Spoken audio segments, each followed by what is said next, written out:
Good evening. I'm Joe Donlon, live in the CBS News Chicago Broadcast Center. Want to update you on what has been a chaotic evening in the Loop. Two shootings, one at the signature location of downtown, that is State and Randolph, right at the Chicago Theater. At least 6 people have been shot. One of them was a mass shooting.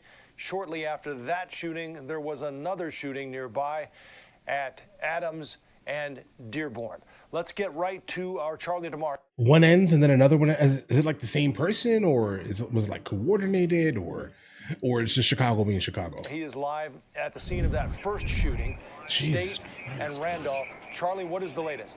Oh, like in the city, like not okay. Yeah, Joe, you mentioned it. We are in the backdrop of the Chicago Theater right behind me. The scene has quieted down since we last checked in throughout the 10 o'clock hour, but this was the first shooting here. A CPD spokesperson tells me at least 6 people were shot between at least 2 different shooting scenes. We saw at least 4 people being treated by first responders here at Randolph and State, loaded into ambulances and taken away from here.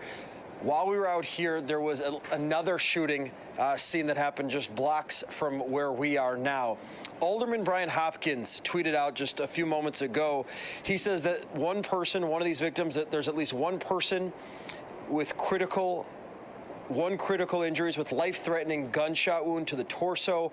Multiple police officers attacked tonight and injured, maced, attacked with stun guns, and at least one police officer has been hospitalized tonight. Again, we saw just victim after victim here. We saw at least 4 from this scene. A Chicago police spokesperson confirming to us at least 6 people. He said to me, 6 people and counting, as this is still a very chaotic scene right in the Loop. There were thousands of people here tonight between the tree lighting, the Chris Kindle Market. This was the start of the holiday season. We are on State Street. You can see the trumpets on Macy's, out the windows here. This is iconic Chicago in the holidays, marred, overshadowed, unfortunately, by this mass shooting in the Loop tonight.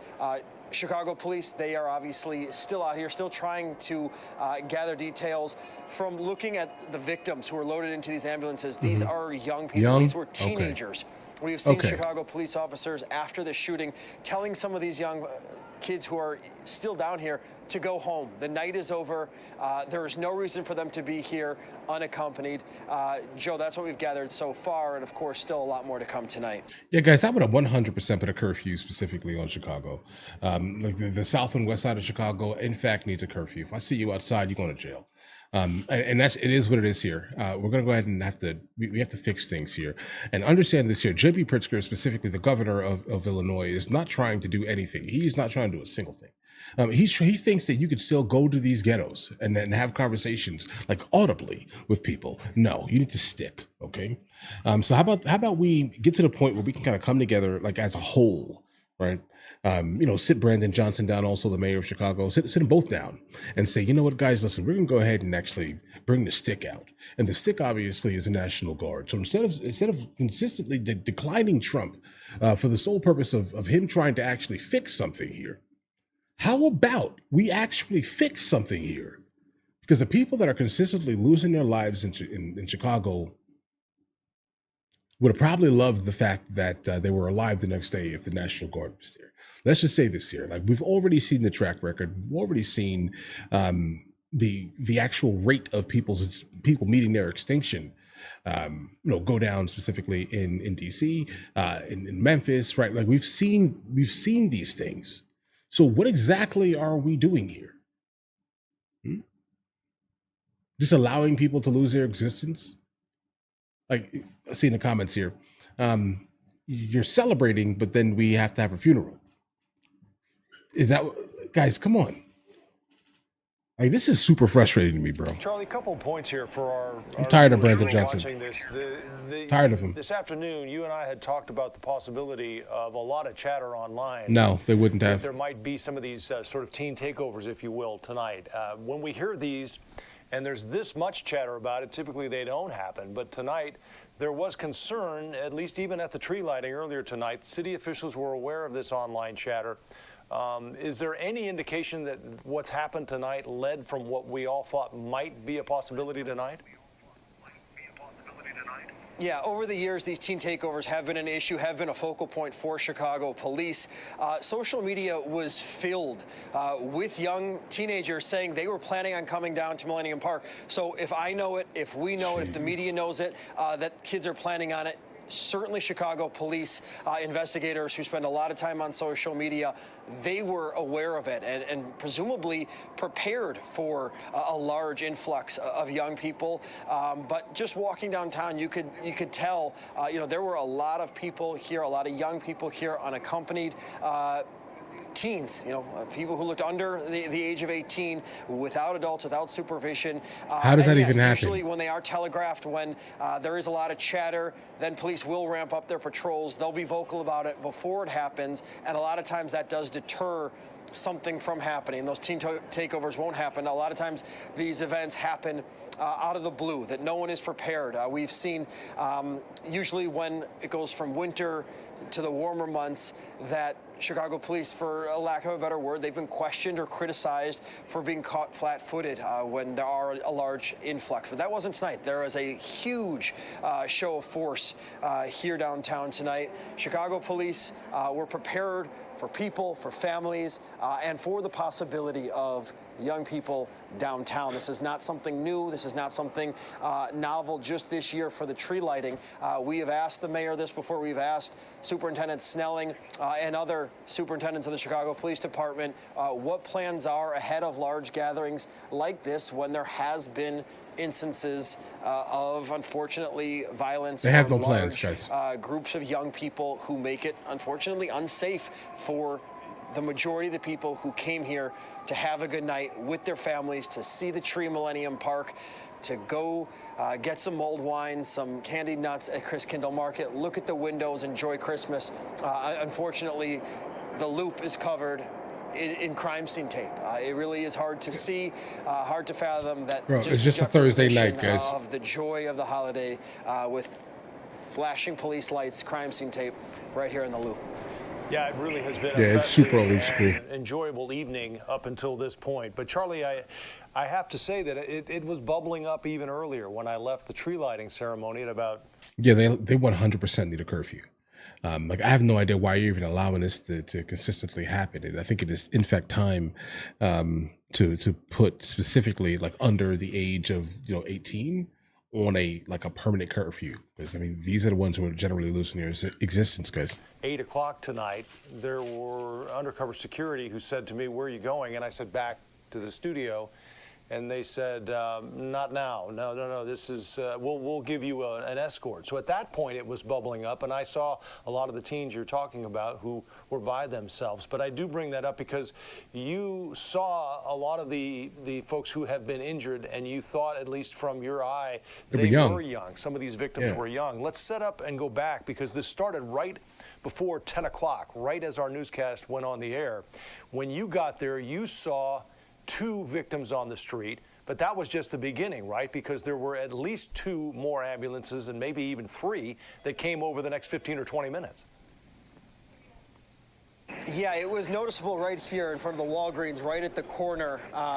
That's where they were working on one victim right when we got here. And then a little further down, that's where a second victim was. There's an entrance to the State Street Red Line that goes down right there. That's where we saw 2 just from where we were rather. It was chaotic first few moments of the scene, but we kept seeing paramedics bringing out victims in wheelchairs, then transferred to stretchers, and then worked on in those ambulances. And at least 4 people here. Again, that spokesperson with the Chicago Police Department says a minimum of 6, and that number could rise. That is just what they have at this moment. Along with these people, the victims rather, a Chicago police officer, at least one Chicago police officer, according to Alderman Brian Hopkins, is being treated for injuries tonight. So this was chaotic. We have seen fights. To your point, our crew did see a number of fights throughout the loop before the shooting happened. So there was a lot of people, obviously, Chicago Police Department doing their best to keep things under control. There was a lot of people here. There was a lot of elements, a lot of the potential was there for something to happen. Charlie, one more quick question before I let you go. Any idea if police are planning a news conference tonight? I mean, hopefully. Unclear. I spoke with a spokesperson for. Listen, I would definitely hope that they definitely would be trying to address the public, specifically if there was a mass incident, and then right down the street another mass incident on the same day, kind of within the same hour, right? It's something you should probably tell the public, hey, listen, this is a bunch of, common typical, hood individuals from either the south or west side of Chicago, right? Just understand this here, guys, right? Just say that. That will be like, then obviously like the local citizenry is, they're going to be like, hey, everything's fine. It's just Thursday night type of thing. Listen, Brandon Johnson and JB Pritzker really do not want to fix this problem.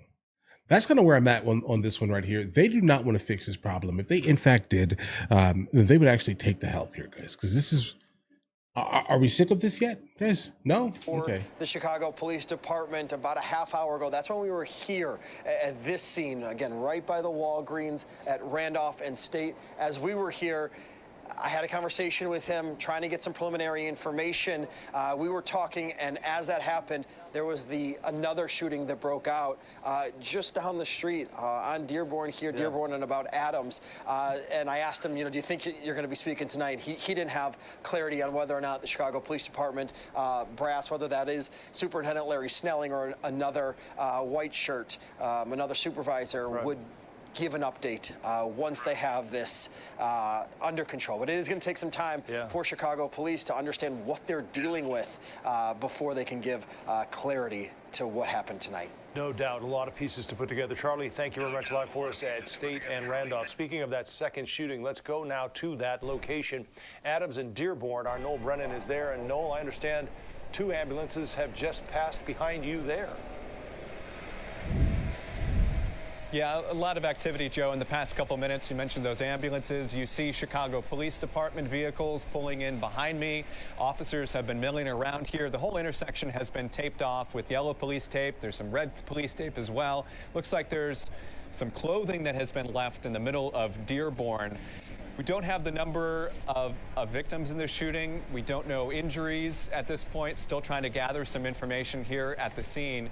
A few minutes ago, I did speak to some young women who told me they were on their way to get a pizza out here about 45 minutes ago, and they saw a large group of young people. They said about 50 or so young people, and there was a large fight that was happening right in this area. And they said that there was a teenage boy who was being beaten up in the street. They saw that happening as they were going to go get some food. By the time they got their food and got back to this location, they told me they saw all of the police tape out here, all of the officers out and about, and didn't know that there had been a shooting, but they were not surprised to hear that that was the case after witnessing the large fight happening at this location. So they believe that what they saw might have been connected to the police response here and the shooting that we're hearing about. But certainly not the end to the night that we were all anticipating and hoping for, the start of festive holiday season with the Christmas tree lighting and Kindle Market opening up. I was, Joe, doing a live shot at the top of the 10 o'clock newscast when that first shooting happened, and police cars streaming by the lobby of our station. And then not too long after that, of course, the shooting happened out here. So just getting out here to the scene, trying to gather some more information about how many people might have been shot. And as soon as we learn that info, too many, if it's more than 0, guys. All right. Guys, okay, hold on. This is a very frustrating thing because, like, if the leadership actually wanted to help, bro, they would fix the problem. And the fact that the young women were walking by casually seeing, somebody, get their hands put on them, let's say, and that was just, again, this was just a Thursday night. I'm gonna keep saying that. I have no idea what day it was, but just understand this here. That was just a regular night. That's fine. I figured, everything in me said that something crazy and nefarious is going to happen after, right? With a firearm, right? Of course, because this is Chicago. What did you expect was going to happen? That's kind of the vibe I get here. Like, if they wanted to actually fix a problem, they would fix a problem, but they don't want to fix a problem. It seems like they're kind of just getting off on this here, bro. And it's crazy because the people that put Brandon Johnson into the power that he is currently in as the mayor of Chicago, right? What are they getting from it? Nothing. So he basically utilized them for their votes exclusively, to basically turn his back on them immediately, and then, while saying here, we don't have the money to fix your communities. We don't have the money to reopen your schools. Don't worry. But as soon as like illegal immigrants started basically flooding the area, what happens? All right. Let me go ahead and open up that school for the sole purpose of it being like a migrant shelter. Bro, are you crazy? Right. In fact, voting against their own interests, they're not going to change their votes, guys. They're not. Like, they're just not going to change their opinions here. They're going to say, you know what? Hold on, guys. This makes me feel good, so I'm going to continue voting the same exact way and not actually getting any type of change at all. You don't want change. Like, if you wanted change, if you didn't want to have to walk down the street and watch people putting their hands on each other, and then to the point where there are 2 mass incidents happening back to back, what did you think was going to happen here, guys? All right. There's no change here. They're never going to change. Ever. Guys, do you want to watch movies with me? I never actually thought to like promote it over here, guys. But if you guys do want to watch it, guys, we have hundreds of movies. And I mean hundreds of movies that we've reacted to. You guys can come watch them with me if you want to, along with many TV shows. Currently we're working on the show Dexter, along with Vikings, and we have a lot of series that are already completed. But if you guys do want to watch it with me, the link is in the description. Everything's available at the second tier. But of course, if that's not your thing, guys, don't worry. Right? Listen, like and subscribe.